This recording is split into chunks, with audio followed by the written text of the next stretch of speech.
Hello friends, welcome to my English spoken English class. I am going to show you as to how you should tell your children, particularly your students, as to how they should speak. So let us continue our discussion here with the help of some common sentences, some common examples. I have written common sentences for children, and you have to use these common sentences to make them speak in English properly in classroom situation. Okay, then if you are capable, then you are capable to make people also follow your word properly.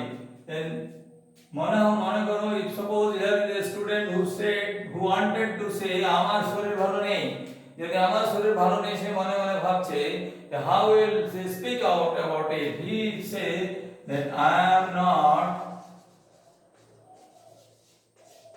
well.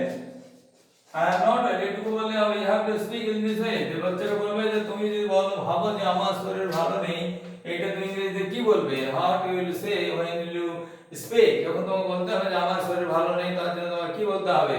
ওকে বলতে হবে I am not well. আমার শরীর ভালো নেই। এবার যদি কেউ বলতে চায়, if anyone wants to say that আমার কান ব্যথা করছে, আমার কান ব্যথা করছে, কি হচ্ছে এখানে? I have earache. earache, A-C-H-E, pain হবে না, এক হচ্ছে ব্যথা আর পেন হচ্ছে যন্ত্রণা। তো যন্ত্রণার ব্যথার মধ্যে পার্থক্য রয়েছে। যন্ত্রণা অনেক অসহ্য হবে এবং সেটা ভেঙে গেলে বা কোনো কিছু হলে সেটা হয়ে থাকে। তো যখন কানের ব্যথা হবে সেটা কমসে কম যন্ত্রণাটা হবে না, কানের ব্যথাই বলতে হবে, ঠিক আছে? তো যদি কেউ ভাবে if anyone think that he wants to say আমার কান ব্যথা করছে, তাহলে ওকে শেখাতে হবে, বলো বলো বলো বেটা I have earache। ও যদি বাংলায় বলতে আসে আমার কান ব্যথা করছে, সঙ্গে সঙ্গে টিচার তাকে কি করবে? অ্যালার্ট করবে, বলে তুমি ইংলিশ মিডিয়ামে পড়ছো বা তোমাকে ভবিষ্যতে অন্য কথা বলতে হতে পারে, ডাক্তারকে গিয়ে বলতে হতে পারে, যেহেতু বিদেশি সে তোমার ভাষা জানে না, তখন তাকে ইংরেজিতে বলতে হবে তোমার কি হয়েছে, তখন বলতে হবে I have earache. You have to speak in this manner, okay? পরে যদি আবার কেউ যদি কমপ্লেন নিয়ে আসে, if anyone comes to you to complain, এইটা কমপ্লেন নিয়ে আসে যে ও আমাকে ধাক্কা দিয়েছে, তো কি বলতে হবে? he has কি করেছে? পুশ করেছে, পুশ মি। এইটুকু ছোট ছোট সেন্টেন্স বলতে হবে, he has pushed me, আমাকে ধাক্কা দিয়েছে। এইটাও ছোট বলতে হবে। যদি বলে ম্যাম আমাকে ধাক্কা দিয়েছে বা স্যার আমাকে ধাক্কা দিয়েছে, তাহলে ধাক্কা দেওয়ার বিষয়টাকে ওকে কানে দিতে হবে যে ধাক্কা দেওয়ার ইংরেজি হচ্ছে পুশ, এইটা তাকে বলতে শেখাতে হবে। এবার যদি বলে ও আমার বই ছিঁড়েছে, স্যার বা ম্যাম আমি লিখছি না, কারণ এটা আন্ডারস্টুড, ও স্যার বা ম্যাম বলে বলবে। তো যদি এটা বলে যে ও আমার বই ছিঁড়েছে, তো কি বলতে হবে এটাকে? he has torn my book।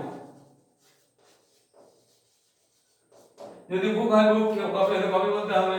আমার বই ছিঁড়েছে, তো he has torn my book। ও যে আমার কপি ছিঁড়েছে, he has torn my notebook।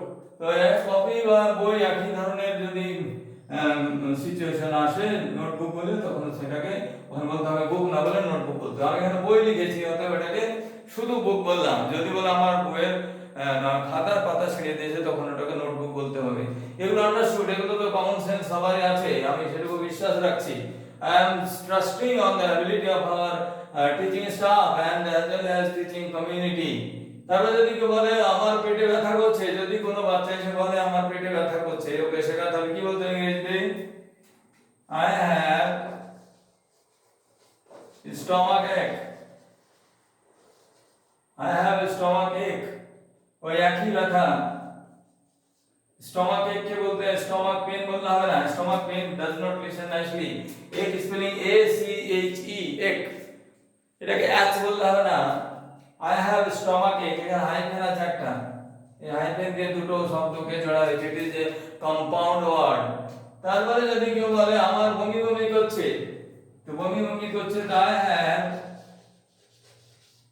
vomiting। I am vomiting trend or vomiting tendency। কত বড় বলতে হলো, vomiting tendency বলতে না পারে I have vomiting বললে হবে আর কি। তো ওইটুকুটা বললেও কমসে কম দিয়ে বোঝা যাবে বমি বমি করছে, তো ওকে বাথরুমে পাঠিয়ে দিতে হবে I am having vomiting tendency। Tendency, এটা হচ্ছে ভমিটিং প্রবণতা। আমার বমির প্রবণতা রয়েছে, তো টেন্ডেন্সি কথাটা বড়রা বড় হয়ে বলতে শিখবে। বোঝা যাচ্ছে এগুলো? এগুলো বুঝতে পারলে ছেলে মেয়েদের শেখাতে হবে। যারা আমার দর্শক হিসাবে এখানে দেখছে তাদেরকে আমি অনুরোধ করব, নিজের ছেলে মেয়েদের এমনি for fun, not for the proper growth of their mental ability as well as their smartness in expressing their feeling and thoughts, you should guide them properly as well with these simple sentences. এই ছোট ছোট sentence গুলো ওদের শেখালে ওরা বড় হয়ে বড় বড় সেন্টেন্স নিজেরা ফ্রেম করে নেবে। You just show the seed of learning at first. আমাদের কাছে অনুরোধ রইল যে ওদের শিখবার জন্য যে বীজ বপন করা তার মনের মধ্যে, সেটা আগে ওদের জাগিয়ে দাও। যদি বলে যে স্যার ও আমাকে জ্বালাচ্ছে, কি করছে? মানে জ্বালাতন করছে। জ্বালাচ্ছে মানে জ্বালাতন করছে। স্যার, এখানে স্যারটা বলেছে বলে আমি লিখলাম, sir he is teasing me.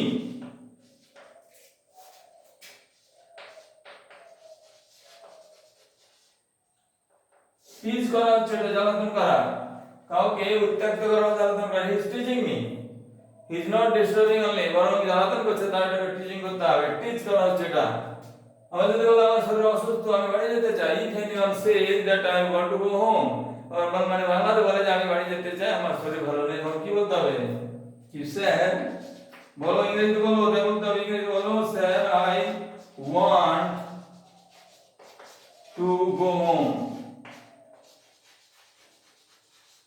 অথবা তাদের প্রশ্ন মতো জিজ্ঞাসা করতে পারে যে আমি কি বাড়ি যেতে পারি, মে আই গো হোম, এইটুকুটা জিজ্ঞাসা করতে পারে। অথবা সাধারণভাবে ওদের প্রস্তাবটা রাখতে পারে যে আমি বাড়ি যেতে চাই, I want to go home. I want to go home, এটা ওদেরকে বলতে শেখাতে হবে। বললে ওরা আস্তে আস্তে মুখের যে জড়তা, যে সংকোচ, সেই জড়তা বা সংকোচ তাদের দূর হয়ে যাবে এবং ভবিষ্যতে আরো ভালো করে পৃথিবীর বিভিন্ন প্রান্তে তারা চলে যেতে পারবে। At this age of that economic all sort of time that is being started with the help of globalization. গ্লোবালাইজেশনের কারণে কোথায় কে কোন কর্পোরেট জগতে যাবে, পৃথিবীর কোন কোণে গিয়ে পৌঁছাবে, তাদেরকে যে বলবা যে শক্তি, যে সামর্থ্য, যে অভ্যাস, সেটা সেজন্য ছোট থেকে বাড়িয়ে দিতে হয়। তারপরে বললো যে ম্যাম ও আমার কান টেনেছে। এবার ম্যামকে যদি বলতে হয়, তো ম্যামের জন্য স্পেলিং হচ্ছে এম এ আর উপরে একটা dash, name, ma'am he has pulled my year.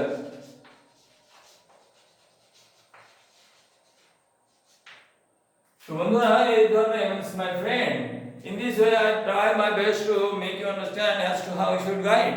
These are only a few examples. There are thousands of such examples which cannot be discussed in a single class.